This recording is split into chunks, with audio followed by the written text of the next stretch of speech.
I think we are on. Okay, Sinner to Winner, my YouTube channel, welcoming Anthony Hutton today. He is a 2005 Big Brother winner, shot to fame, stardom, and recently has started men's health and women's health retreat camps. It's called Never Throw in the Towel Project. Is that right, Anthony? Correct. Yeah, and obviously a lot of people watching this is going to know who you are, but for those that don't, um, just tell us a little bit about that. What were you doing? 2005, you applied to go onto this contest, this reality TV show. Take it away. Yeah. So thank you, Jazz. Thank you for the nice introduction. Nice, nice seeing your face and hearing your words. Well, You think obviously I was we going to go. call you Chico Importante? That was Anthony's nickname, by the way, when he was a 70s disco star. Yeah, God, memory lane. Memory lane. Remember when you filmed that documentary as well. When you weren't a dancer then, were you? You actually knew Alan, Yeah. one of the other dancers, and you were doing some. I would love to see that documentary. Actually, have you got footage of that documentary, by the way, at all or not? I think Alan will have footage of that. For Will those he? that so for those that don't know, when I was at university, I did a documentary on a guy called Alan. Won't say his last name, might not want us to, but he was in a 70s disco tribute act. And it was like he had this job by the day, and then he had this crazy job at night where he was this 70s disco dancer, dancing all around the north of England, in Scotland, England. And it was this cool little documentary. And through that, I got to meet Anthony, and then I became one of the dancers. But a few weeks after meeting Anthony, I get this call on the phone, and it's one of the girls that I was working with on the documentary. And she's like, "Have you seen who's in Big Brother?" And I was like, "What? Turn on the TV now." And there he is. Oh, it was it was mental. Quality, Yeah. quality. Yeah, so I'll roll it back to 2005. So it my story probably begins a little bit before then. Really, probably begins about 2 years beforehand. I'm doing a job as a postman in this job that I just don't like, and I always, as a young lad, I always wanted to be a footballer, and I literally put everything I possibly could into trying to make that dream happen. Like many lads in the UK, that dream didn't come off. So, which led me to, I, I was so focused on the football. It was football, football, football. I was never academic and wasn't interested in academic or education, and basically left school with not really any education really, and went to the job centre, and the first half decent job that came up was a postman. So it was like, I don't want to be on the dole, I'll just sign on the dole, and done that. And it got to the point where it was just like, is this it? And that, it just didn't sit with me. And and then coincidentally, Alan, who we just spoke about, who was one of my best friends growing up as a young lad, he was doing the 70s disco job, and there was a job that came available. And me and Alan, as youths, always just used to dance. We used to do a lot of dancing. We both loved Michael Jackson. We would literally be in each other's bedrooms, like having dancing competitions and stuff. So when he said there was a dancing job came up, I jumped at it. Then when I was a 70s disco dancer, got a little bit of taste for being on stage, kind of like sampling that little bit of fame, and it was like, yeah, this is more me. And I was a huge fan of the show Big Brother. And back then, back in 2005, Big Brother was pretty much, well, it was the OG, it was the original reality TV show. And I always remember watching the the first ever Big Brother, and I was instantly hooked and became pretty much like a huge fan of it. And then from being a fan, wanted to be actually, I think I could do that. I think I could. I think I'd be good on it, and it became that one-minded single track, obsessive behavior that I had for being a footballer. That pretty much kind of went into, I'm going to get on Big Brother. I want to win Big Brother, and I always remember setting off. I picked my mate up at about 3:30 in the morning to specifically travel down to Manchester to go and do the auditions. And I was probably going to them auditions like not many other people. A lot of people might have been going for a laugh or the experience, whereas I was throwing the kitchen sink at that process, and it was kind of like, I'm coming to get on this show. Just, I'm just coming to, walking in like that. yeah, well, yeah, well, absolutely that. Because it's funny you should mention that, though, is because back then when it was the audition process, there was it was a queuing system, and you queued up, and there was thousands and thousands of people, and there was an immediate cutoff point from in terms of you were in, there was lots of people immediately kicked out of the process from the queuing situation. So once you got to the front, you met you were kind of segment off in groups of 10 people, and you met your first introduction was you met a producer. Pretty much we're at the front of the queue, and people were getting kicked off immediately. So and the question was, what's your name? Tell us something interesting about yourself. Mine was Anthony, and I'm a 70s disco dancer. And the producer went, show me some dance moves. So obviously, obviously, I immediately started dancing like John Travolta. And Nice, nice. yeah, and that there's yeah, that audition turned into having a huge part of my life in getting on Big Brother and then winning Big Brother. Yeah, and wow, what an amazing thing that was. And that's really what I wanted to talk about today. It's kind of like you've had such an interesting life, such an interesting journey. What an amazing journey, and probably could talk for hours about all of that.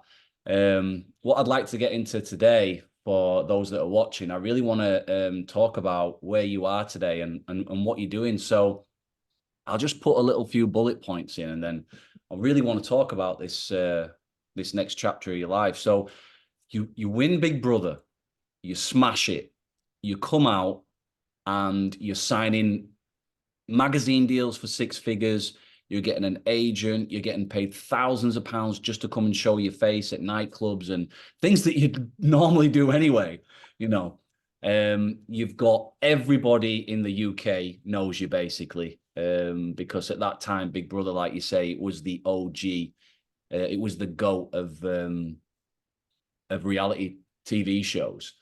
And you've been documented. You had this euphoric rise, and then you had this like crash, right, where all of a sudden the phone stops ringing, the deals stop coming in.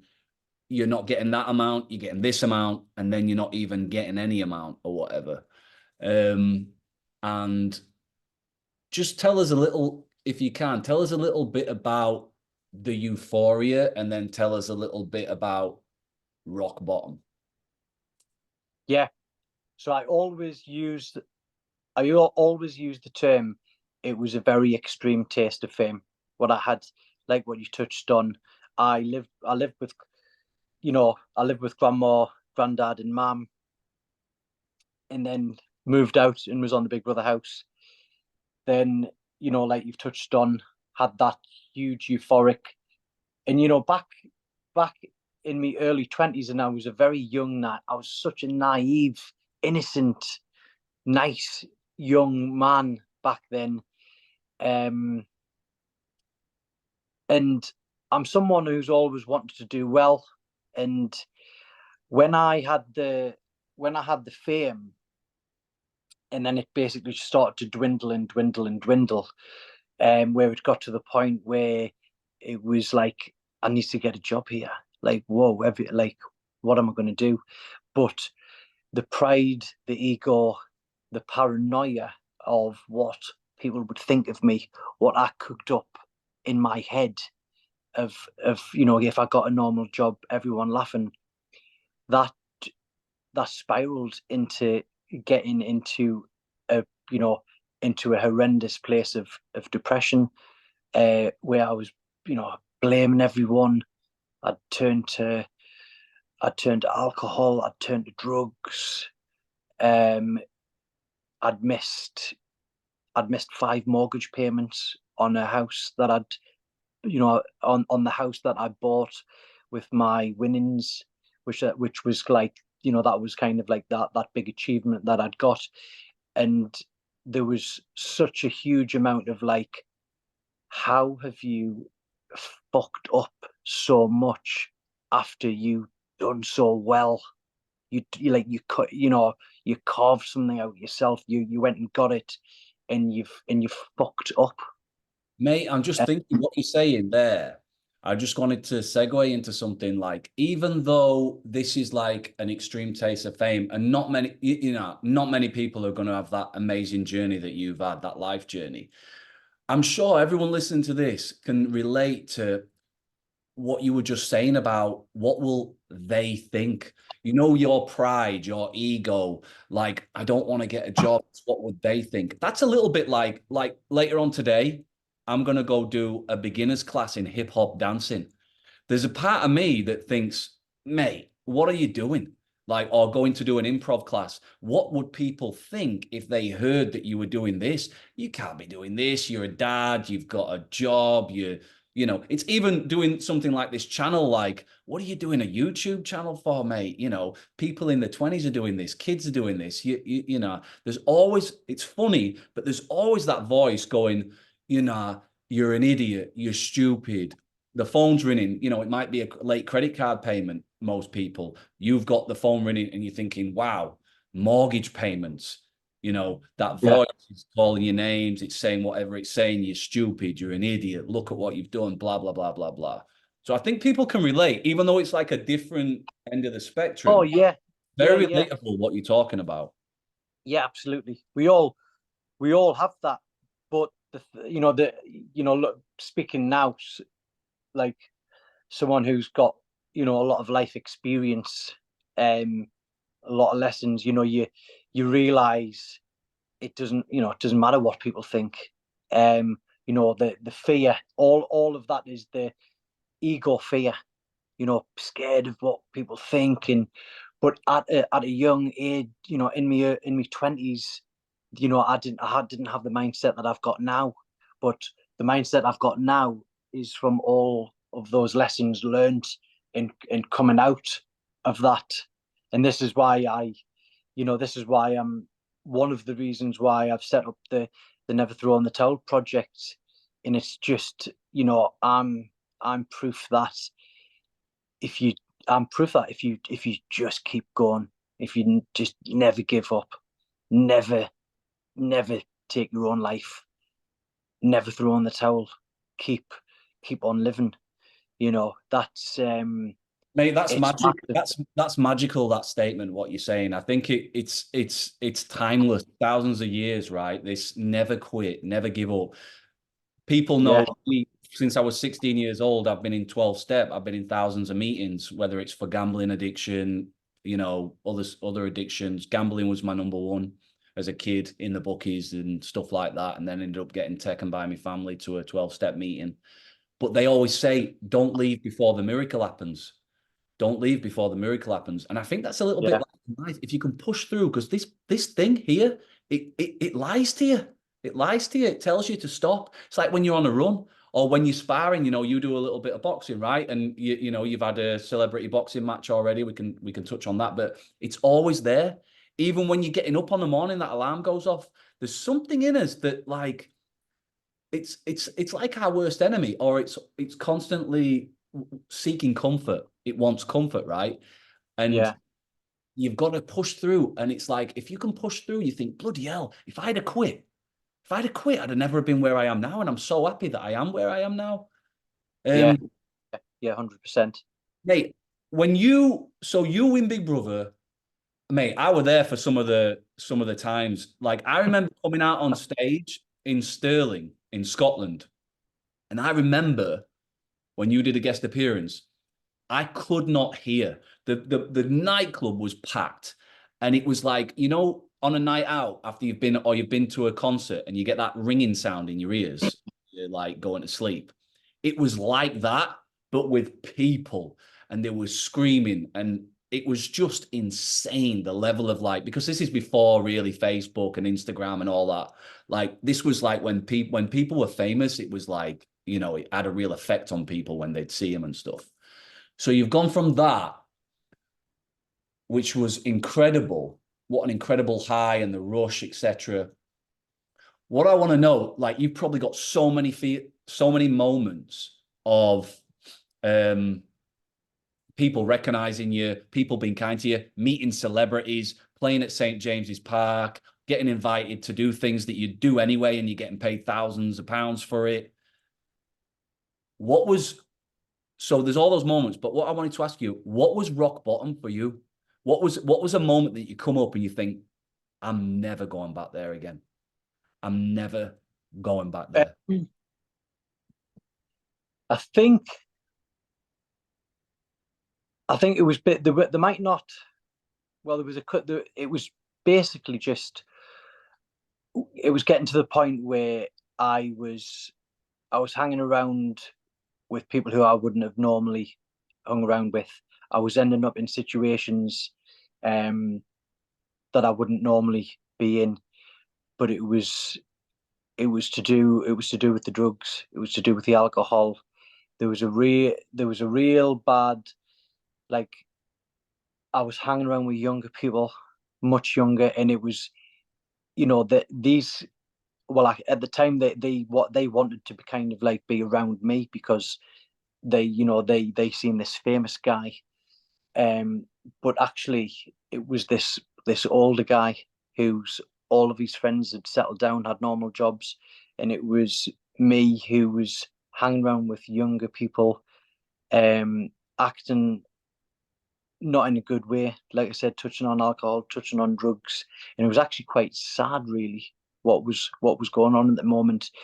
And it just got to the point where it was like, I have I'm gonna have to change things up here. Like You, I have you to. didn't like yourself. You didn't respect yourself. Oh, completely, completely. I was coming in from nights out, um, you know, intoxicated. There was one time where I'd been out for days on end, alcohol, um, and I remember just looking at me, and it was just there was a different guy.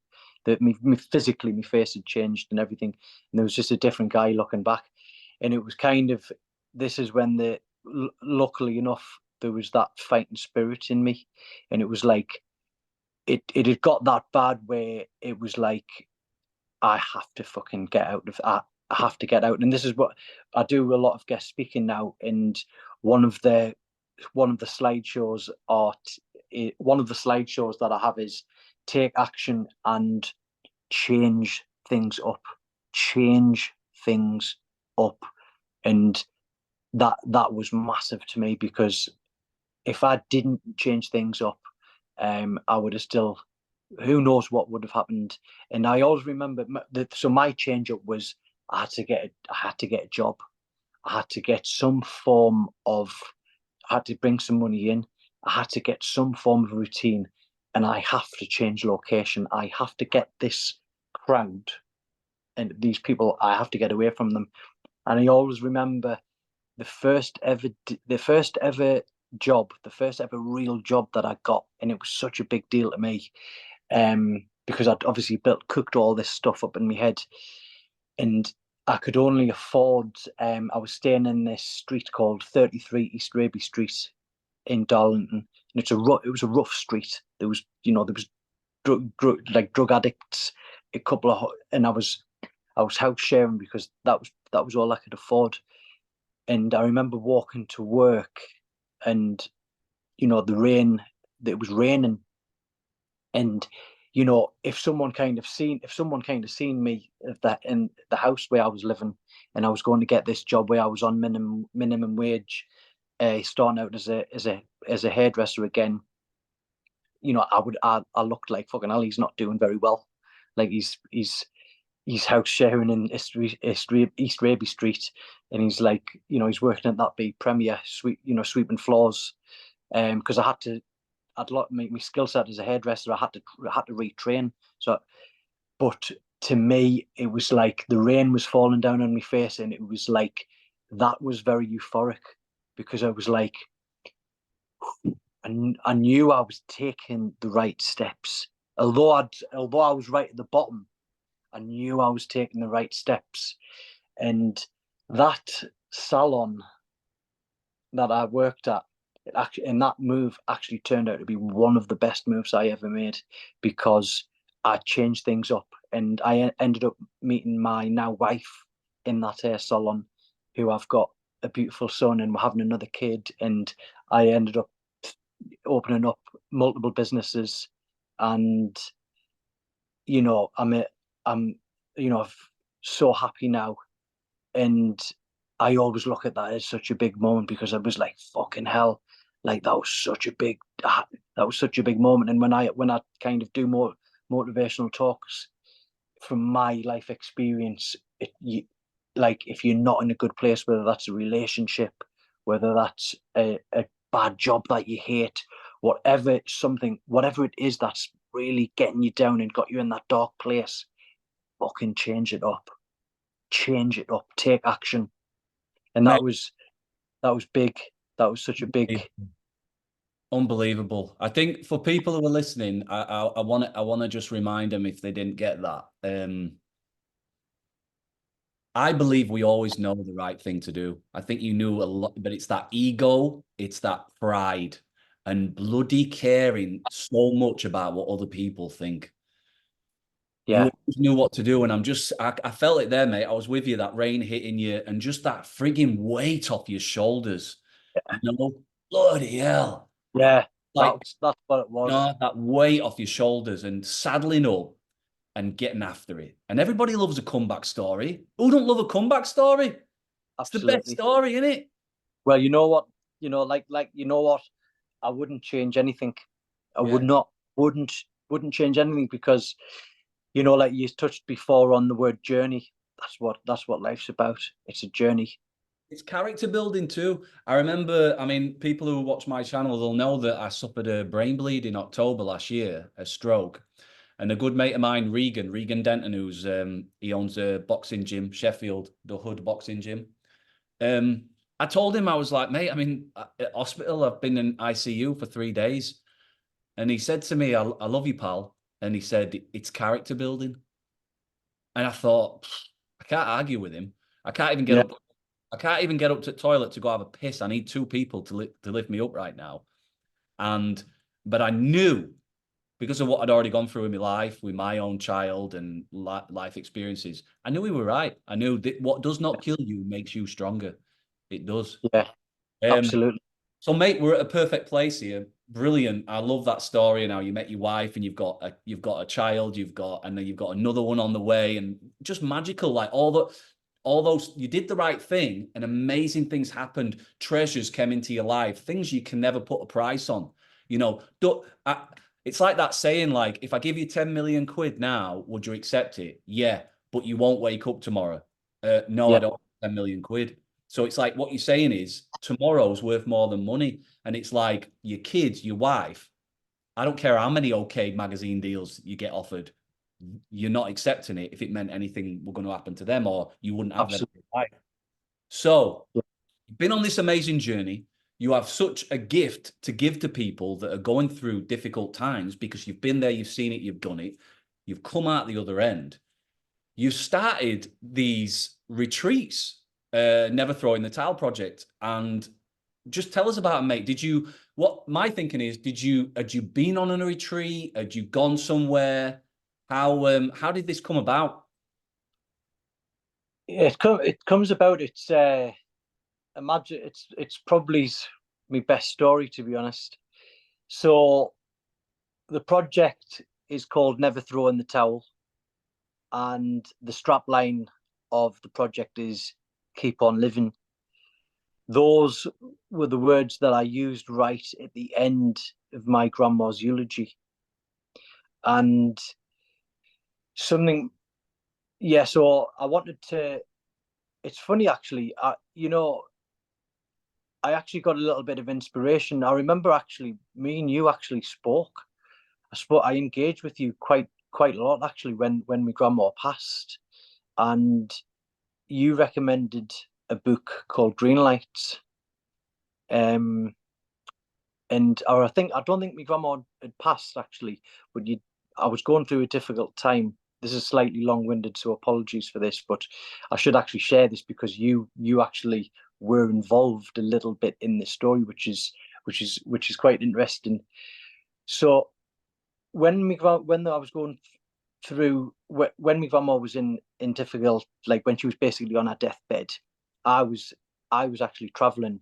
I was traveling constantly because I was hell bent on being with my grandma. And you'd recommended Green Lights. Matthew McConaughey's biography. Yeah, yeah. I don't know whether you can remember this, but you recommended this, and it was quite. It was gold dust really, because I was having you'll know yourself how close I was to my grandma, and me traveling from Darlington to Concert, it's round about an hour's drive, and there was so much stuff going on in my head, but I had Green Lights on in, like, I was listening to it on audio, and it was really good because it was just taking me away. It was helping me deal with the hard times of this, such a sad time seeing my grandma like this. And one of the sayings is in Green Lights, Matthew McConaughey's "Keep on living." And when my grandma passed, um, when I done her eulogy, it was I was like, I'm going to try and give my grandma the best story ever, and I took it so serious. And I wanted to finish my grandma's eulogy off on a positive. And I was describing my grandma's attitude towards getting stage 4 cancer, how she never threw in the towel, how she done everything she possibly could to keep on living. And at the end of after the funeral, a gentleman came up to me straight after the funeral when I was with my mum, and that gentleman came up to me and he was crying, and he said, "Anthony, thanks so much for that eulogy," and he said, "Your grandma was an absolute amazing woman," and or there was something that I could already tell, that there was there was something deep in that man's voice. And anyway, the same night I was staying with my mum that night, and I was at my mum's house, and that gentleman sent me a message on Facebook. A message request came in, and it was the same man, and he sent me this massive, huge, long message, sharing with me how he'd been really suffering with his mental health and been having suicidal thoughts. But the words that really stood out for him was "never thrown in the towel," and that that just kind of blew me away when I was reading it, and I was like, whoa. I was like, wow. And because of my experience from my big brother having the highs and lows, and from my experience of being a barber and talking to men for a living, and actually had dealt with a lot of close, like, dealt with some mental health problems, me as a barber. And me as a barber, actually, when I kind of had the bad head thoughts and stuff from Big Brother, I kept them cards very close to my chest. Not many people knew that. It was only like close family members that knew. But actually, me being a barber, um, it actually helped me because I heard men were telling me who were struggling, and then actually that gave me the nudge to actually start sharing my story, because I thought if I can share mine of someone who's been there and got through it, that can help them. So I was already kind of flirting with wanting to just speak up about men's mental health. And then when that man sent me a message about the words "never throw in the towel," it was like it just lit a fire, because it just showed me the power of words and the power of a story. And if I could actually help, I helped that man unknowingly. I didn't know. I was just trying to give me grandma a great send off with a great story, and just trying to do the best ever send off possible. And then I actually actively just started. I started Googling how to be a guest speaker, and I emailed a couple of agents, and no one got back to me. And then randomly, I got a message from a woman who I'd done pantomime with many years back in London. And anyway, she ended up calling me, and she said, "Listen, I've got this event, and I'm actually doing it in Newcastle. And I know, you're still a bit of a, you're known in the Northeast. Would you be on the panel?" And it was, I was like, "All right, okay, what's it entail?" She went, "Oh, well, it's mainly a guest speaking event, but I'd like you to be on a panel." And it was like, I was like, "Oh, can I, can I, can I be a speaker?" And she was like, "Oh, right, I didn't know you were a speaker." And it was like, "Well, I'm not, but I've actually got something to say." And then when she said, "Yeah, I'm going to get you to be a speaker," it was like, "What's your talk going to be called?" And it was like, "Never throw on the towel." And then I went and done a talk, and it was like, wow, I was blown away with the feedback from when I done a talk. And then it was like just something came over me where I was just like, you know what, I'm gonna every November, I as a barber, I do something for men's mental health. So November, I decided to do free haircuts on Tuesday all of the month, and then it was like, you know what, I want to do a retreat. I dabbled with the cold water stuff. I love boxing, and I thought, you know what, I want to do something outside that's basically going to involve boxing and a cold water dip. Then there was 9 men turned up, and it was like wasn't the best turnout. And then, but we done it, and everyone was like, "Wow, that was absolutely amazing. Let's do it again." And it was like, "Right, okay, we'll do it again." Next one, 31 men. It was like, "Whoa, this is jumped." Third one, 72 men. The news are there. There's a director who's filming a documentary. It's like, what? Whoa, this is, and it's just grew and grew and grew to the words "never throw in the towel" about my grandma turned into a project, and it's wow, what a journey. Sorry for the long answer. Nah, mate, Sorry for the magical. long answer. It's great. It's great. It's look, this is the universe. I believe in a higher power, which I call God. And I think it's, there's a spiritual journey, there's this spiritual malady, we call it in 12 step a God-shaped hole, whether we're filling that with money, sex, the seven deadly sins, greed, gluttony, lust, blah, blah, blah. It's always been there, right? And it's funny. I remember being a kid, like getting brought up singing hymns and stuff. But there was always that hymn. I don't know if you remember this. I don't know what school you went to, but we'd sing this hymn. Love is something, if you give it away, you end up having more. And it's like that energy. Everything we think we were trying to take and get, when we let go and we just think about what can we give, this magical thing happens. You wanting to help give your grandma the best eulogy, you wanting to help some guy. There was nothing in it other than I want them to have the best of me. I want this person to be okay. These clients of mine that when I'm cutting their hair, they're sharing with me. So I'm going to reciprocate and share with them. And I think it's a cheat code to life. It's like once you start giving it away and you stop asking what's in it for me, you know, Yeah, magical yeah, it things does. happen. Yeah, You stay out of the results, stay out of the results and just get into the work, get into the action. yeah, Um, There's something Yeah, just absolutely. there. Yeah, when you know when you're saying change as well, you know when you were saying you got to just change something. I've heard that before. I remember this life coach saying like change the way you walk to work, change the route you take in the car, change your furniture around. Just start switching things up. You're going to say something there? No, no, it's just kind of touching on what you said. I mean, you know, for when it these retreats I do, the free, the free to attend, and obviously when it was like, you know, jumping up to 31 guys, and then it was jumping up to like 72, and it's like kind of, some people will say, you know, a lot of people were wanting to pay because it was a, you know, it's such a great day.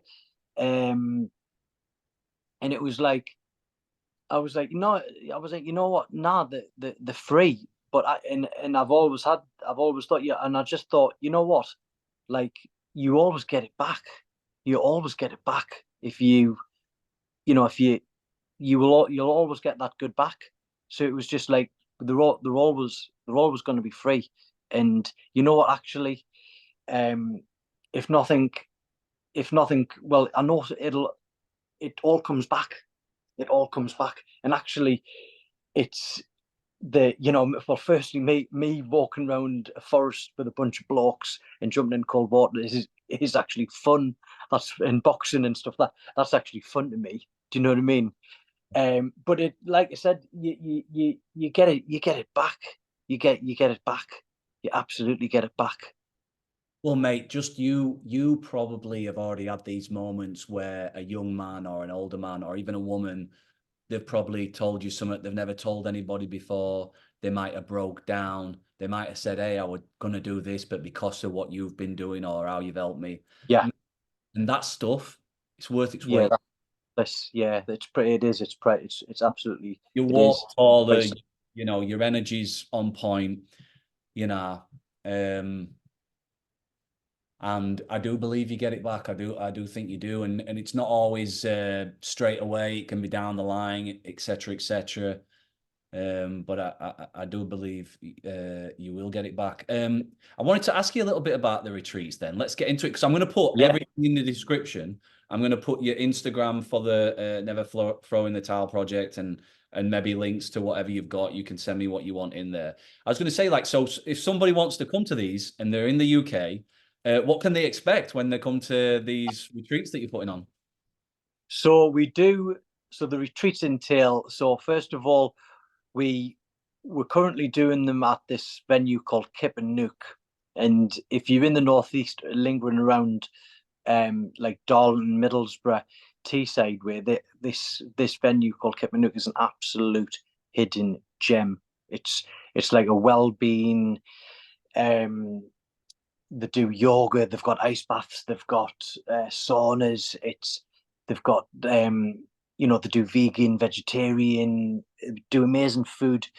And it's just basically some guy, it's a farm, but he's transformed it into this fantastic. So we use that facility, but in a nutshell, the day entails we go on a walk, and the walk naturally leads to talking. Then after the walk, we do boxing and some kind of circuits. Then straight after that, we do some breath work and some screaming. And but the breath work, a lot of the breath work is the breath work that's going to prepare us for the cold water dip. And you know, they're all things that, you know, the walking, the talking, breathing, breath work, jumping into the cold water. These are all things you can get for free. And you know, these simple things out in nature, especially this modern day world we live in, where we've got working from home, we've got social media, laptops. I'm a big believer in, we need to incorporate all of these natural things into our lifestyle to, you know, concentrate, like, to keep our physical health and our mental health like sharp. And because this modern day world we live in, it's it can be very toxic, and yeah, we do it's just fantastic. The camaraderie and brotherhood and community that we've built is absolutely magical. Um, the boxing, you know, the boxing. I'm a big advocate for boxing, and sometimes we've had a little bit of kind of like, oh, it's a bit like, boxing's rough, and it's like, yeah, but it's, well, for me, it's an amazing sport. It's, you can release pent up aggression, and I do believe that. I believe like being able to defend yourself. It should be like swimming. It's kind of something that you know you should be able to do. In my opinion, at least know how to block a punch, or you know, um, Anthony, let me just get in here on this because you've made a really good point, and I also think it also gets people right sized. There's a lot of people that they haven't really got a clue about their own limitations. And I think when you actually have a fight with somebody, or even body spar, or even do something like jujitsu, you start to realize your own limitations, and it gets your ego right sized, because big time. sometimes we start believing our own, it's a bit of smoke and mirrors, and like, and that's where that can come in. And before you know it, you're having fights on a night out, Yeah. and you're glassing somebody, or you're charging, or you're doing cowardly things, or whatever it is. And I think when you have a spar with somebody, you quickly realize, oh, I'm not invincible. Yeah, you soon, you definitely realize that. Absolutely. And you respect But other people, you go, bloody hell, you know. yeah, big time. Yeah. Well, I think, I think I'm a big advocate for, any some form of martial art. I'll bring me kids. Certainly they will have martial arts incorporated into their lives, and I think it stops you from being a bully, and it stops you from getting bullied. And it teaches you respect. And I think, again, this modern day world with knife crime, and you know we need to be we need I think we need to be incorporating more, really pushing this knife. I know there's big pushes on trying to put knives down, put your hands up, and that's how it should be, really. um and yeah, and make and again, the cold water dip, man. I mean, it's like, that's unbelievable.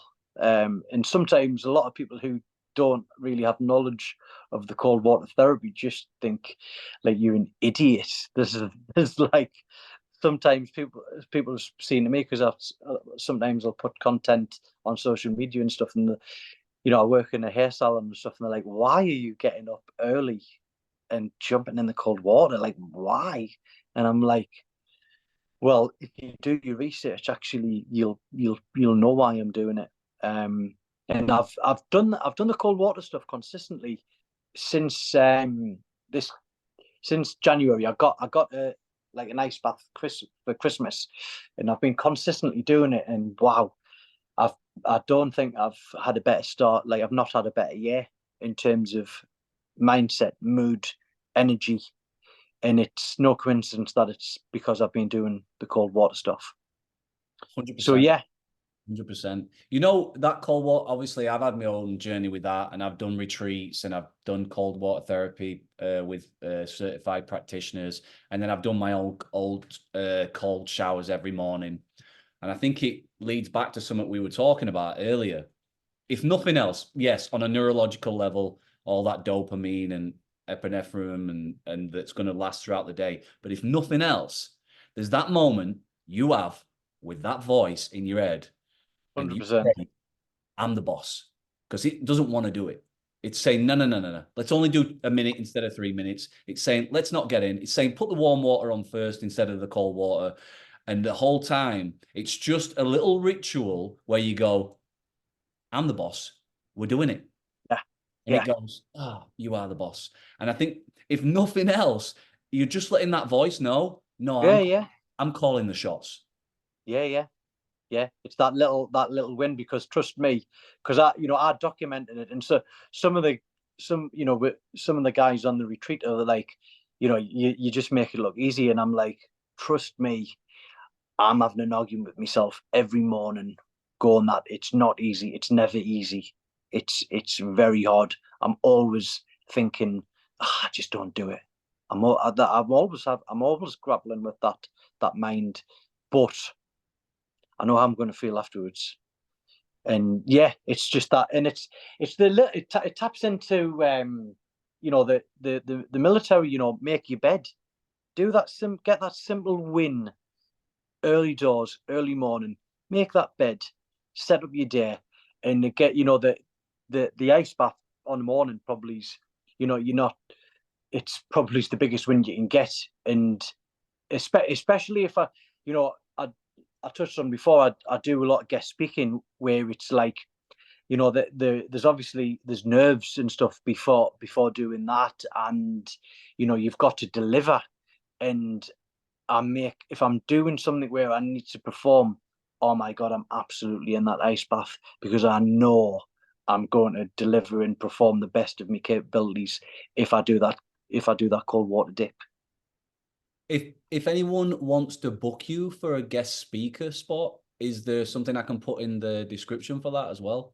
Do you have a They would I'm just getting a website done, but basically I am on LinkedIn, Anthony Hutton, or I am on Instagram, Anthony Hutton, or Never Thrown the Towel Project on Instagram.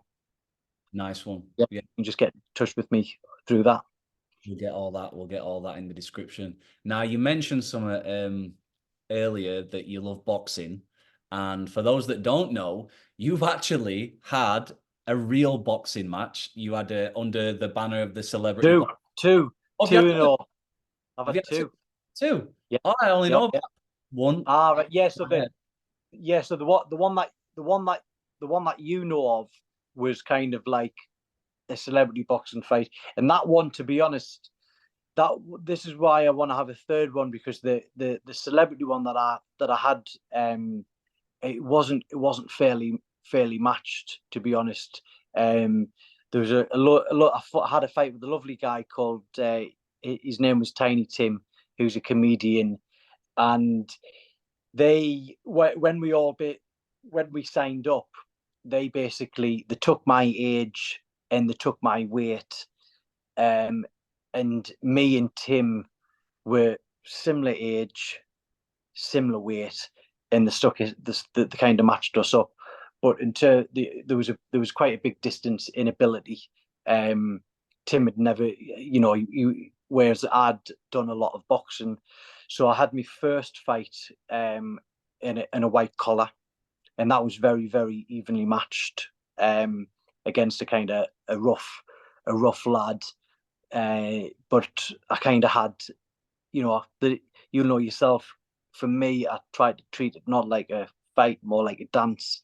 I think the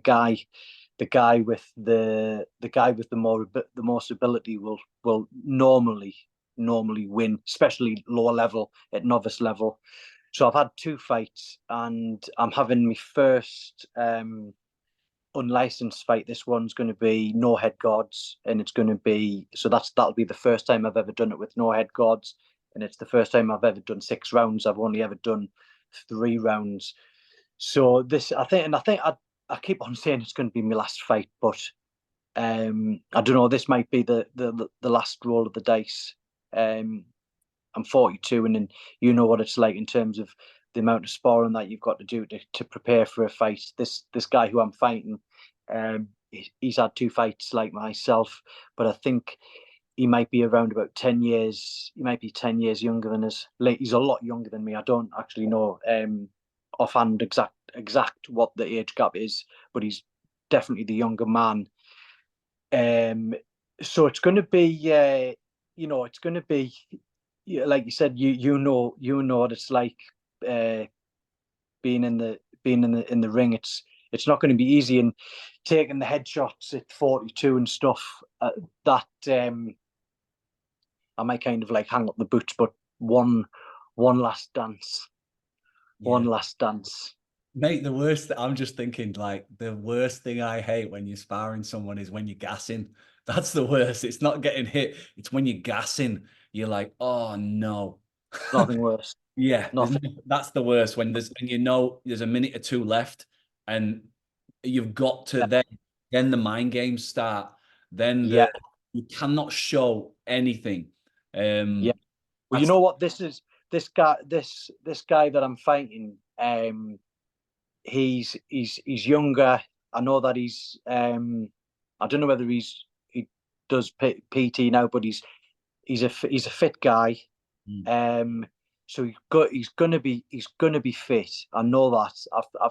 From what I've seen, ability wise, I think I'm quite again a distance better than him ability wise. So I just need the fitness. The fitness needs to be on point for this because I think ability wise, I'm quite a distance ahead. I might be wrong, but from my boxing eye, you know, boxing and UFC. They're the sports that are, you know, I'm quite obsessive with boxing. Actually, I watch endless amounts of boxing, um, like on techniques and coaching videos, and I watch so much. I'm like such a such a huge fan of the sport and of the art. So from what I've seen, I'm like, yeah, I just need to get the fitness on point because I think I'm a better mover. yeah. Yeah. I always say to people, this is a great a little cheat code, a little hack for people where I think boxing's very similar to life. So I don't care how fit you are, if you don't remain calm in the ring, that adrenaline is going to take over and you're going to gas. It doesn't matter how fit you are. If you let your emotions overtake you in that moment, your breathing's going to go, your cognitive function's going to go, and it's not going to go well. And it's a little bit like life. When life starts happening at you, the main thing is to stay calm, because if you start reacting and you start letting your emotions get the better of you, that voice get the better of you, it's not going to go well. So boxing's very similar in like whatever's Oh going, yeah, stay calm, stay yeah. calm.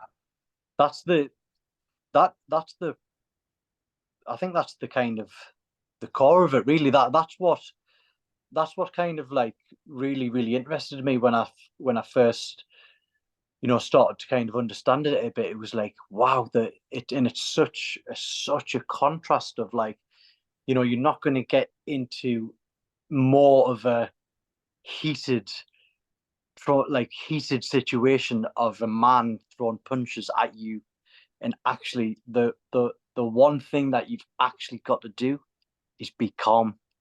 And wow, what a contrast that is. What a dichotomy. It reminds Yeah. me, do you watch any Jocko Willink? Do you watch any of his stuff? Yes. Yeah. He talks Yeah. about this, right? And he loves that word dichotomy. He taught me it. But he will say detaching is a superpower. And it really is, in the Yeah. workplace, in life, in relationships, with your children, in a boxing match, to be able to detach from your emotions and just stay calm. It's like when you've got a newborn and they're losing their mind and you're like, oh wow, because sensory wise, it's overload, right? And what you've got to do. But there are things that you need to get done, and you can't be doing them in an emotional state. And it's the same in the boxing ring, it's the same in the workplace. And Yeah. I think that's like something really important. If I could give someone a message, it's like whether you're on the golf course, handle like that defeat, handle it the same way as you would with the win. Like, just Totally. Yeah. take any It's stride, more will be revealed. yeah. Yeah. It's mad. Like I, like I said, I'm just a novice at boxing.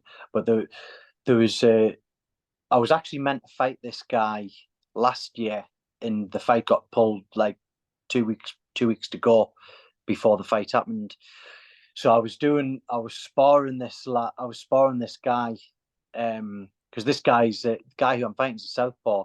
So I was basically the gym I was training at. He was just getting as many southpaws as possible, and there was this um, tall southpaw who I was fighting. He was like tall and southpaw, and it was the second time we sparred, and it was horrible. It was just so messy, and it was so aggressive, and it was like there wasn't any good work that got done from it. It was just like, and me gas. I was just like, I was getting. We'd done 6 rounds, and oh my god, I was blown. Anyway, the next week, I was like, that is just not happening. Like, I am not getting into that this time round. And I almost was like, I'm not even going to like try. I was like, I'm not even going to try. And anyway, like I massively just got the better of him. And he was like, how's your cardio so better? And it was just like, my cardio hasn't improved at all, but I was just super relaxed. And it was just like, just learning from that, and it's crazy, and it's such a hard thing to get right. But if you look at all the guys who are really good, like look, Conor McGregor's kind of like, he's after he's kind of became super famous, super rich. But one of the key things about Conor, especially if you look at say the Alvarez fight when he fought for the champ belt, for the 155 belt, when he's fighting it at Madison Square Garden, high pressure. This guy looks just like he's super, super loose, super relaxed. And if you look at all of the greats, it's that ability to basically stay super relaxed with super high pressure. But it's certainly easier said than done. Yeah, it is. Hutton, mate, it's been so great to talk to you. I We just could talk forever, couldn't we? we could, mate. We really could. And I don't want to. I know you've got a family there, and you've just come back off holiday, and it looked like a terrific, mate. Old school holiday reminded me of my holidays going abroad. I was Yeah. like doing it old school, brilliant. I just want to ask you some quick little questions. I thought to end it. I was going to say like anyone watching this who's going to become a dad, who's going to become a parent, what would be some advice you would offer if you were speaking to yourself? Doing it again, you're going to become, what would be the things you would just come off the top of your head? You're going to have a kid. What would be some things? Hey, take this one on board. Do this for You your know, relationship. Do this, blah blah blah. the main thing for me is, and it's quite funny actually, was we've touched on this many times. We all get that self-doubt, don't we? Like that get and again that's happened with me being, when I was about to become a dad. It was like, what am I going to be good? Like it was such this, being a dad was on such a huge pedestal. And you know what got me through it? There's big idiots than me that have done it. That so it was, and that might sound a little bit tongue in cheek, but you. So if you're a dad, you're going to put a lot of pressure on yourself. You're going to you're going to kind of think, am I going to? Is it okay? Am I going to do a good job? And you will. Something does just click, and also it also doesn't necessarily click, because I remember I'm self-employed, and I lost a business. Sorry if this was meant to be a quick fire answer, but I lost a business and my grandma at the same time. And I remember kind of like, for a period of time, I was kind of like, it was in the air what I was going to do. Obviously, I need to be a provider. I'm a dad, and for a period of time, I was questioning myself, like, why haven't I got this burning motivation to, like, this fire should be lit? I'm a dad now, and I was kind of beating myself up, and eventually, something happened, something came, and I'm doing it now, and I'm smashing it. Just not to put too much pressure on yourself, because us as men, us as dads, we can put a lot of pressure on ourselves, providers and all this type of stuff, and just not to put too much pressure on yourself, because us men and dads, you can do. Brilliant. Thanks for that, mate. Let me see. I've written a few things down, but we've been talking about so many cool things that I've not even needed these questions. It's been very organic and very authentic. I appreciate that, mate. Appreciate you talking from your heart. In your life journey so far, what would be your biggest revelation, do you think, in this journey that you've had so far? What for you has been like, that's a little secret there. I wish I'd have known that earlier. Like if I was talking to me 18-year-old self, I've just become an adult. Here's something for you, kid. Take this on board. You won't go wrong. Wow. Well, that's a question that could be answered many different ways. I just think, I just think, you know, enjoy the journey. I think, and again, it's cliches. All these sayings, anything decent that I've said today is it's been said tenfold. But I just think they're all lessons, really. All the losses, they're all lessons. That would be it. I remember being a I always was massive on sport, and I always was I was hung up on winning, and so a lot of the time I used to spoil it for myself because I was so scared of getting beat. And something that I'll absolutely tell my son is, look, just try your best. Let the result take care of itself. Just try your best, and you've already won if you just simply focus on yourself. And especially in this modern day world where we have a front row seat, a big shop window of comparison with social media. And it's just like, don't compare yourself, just focus on yourself and try your best, and everything else will fall into place. Class. Mate, final thing I'm going to ask you. It's been brilliant talking to you. I just wondered, do you have any goals? We were talking about your men's health and your businesses. Like, do you set your goals for 2024, 2025, or do you have a 5-year plan, 10-year plan, or you just... Not, you know what, you can get very hung up on that. And I think I might not always do this, but I try to focus on the present. Life's a present. Just trying to having that gratitude, and just keep on plugging away. Really, just being the things I want to be good at. Just trying to be consistent. I think consistency might be the most important ingredients to success. So not being too hung up on this, the 5-year plan, the 10-year plan. Actually, let's just keep the basics, keep it simple. Let's just keep on plugging away, keep on being consistent, and the results will come. Consistency's huge. That is, if I can give any advice, honestly, if you look at anyone who's successful, whether that's in sport, whether that's in business, whether that's family, whatever it is, they will all be consistent. Fantastic. Well, it's been brilliant talking to you, mate. If you're watching this and you're struggling a little, or you just fancy going and checking out one of these retreats, links are in the description.